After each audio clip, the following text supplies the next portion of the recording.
డబ్బు ప్రపంచాన్ని పరిపాలిస్తోంది, ఉయ్యాలలా ఊపుతోంది. నిన్నటి కోటీశ్వరుడు ఇవాళ కూటిక లేనివాడు అవుతాడు, ఇవాళ కూటిక లేనివాడు రేపు కోటీశ్వరుడు అవుతాడు. నిన్నటి వరకు అధికారంలో ఉండేవాళ్ళు దిగిపోయారు, ఇక రారేమో అనుకున్న వాళ్ళు పైకి వచ్చారు. నమశివాయ. ఇంతకంటే భగవల్లేలకు ఉదాహరణ వేరే ఏమి అక్కర్ల, ఇంతకంటే ఉదాహరణ వేరే ఏమి అక్కర్ల. చిత్తశుద్ధి ఉంటేనే భగవంతుడు కాపాడతాడు అనడానికి నేను దేవాలయంలో కూడా నిర్మోహమాటంగా రాజకీయంలో చెబుతున్నా. చిత్తశుద్ధితో నాకు ఇచ్చిన సీట్లు చాలు, వాటిలో గెలిస్తే చాలు అన్న పవన్ కళ్యాణ్ 23 చోట్ల నెగ్గాడు, 23 చోట్ల నెగ్గాడు. భగవంతుడు ఆశీర్వచనం అతనికి, అతని పార్టీకి, ఆంధ్రప్రదేశానికి సంపూర్ణంగా లభించాలని నేను కోరుకుంటున్నాను. నాకు పార్టీలు పక్షపాతాలు లేవు, నేను ధర్మపక్షపాతం.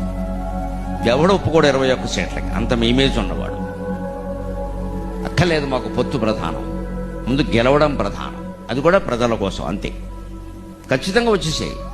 ఈవేళ అతనికి ప్రాధాన్యం ఉంటుందని వేరే చెప్పక్కల్లా, లేకపోతే ఉండదు. ఇది కూడా ఎలా వస్తుంది మనకి ప్రాధాన్యం? చిత్తశుద్ధి కారణంగా వస్తుంది, భగవంతుడేందు అచంచలమైన విశ్వాసం కారణంగా వస్తుంది.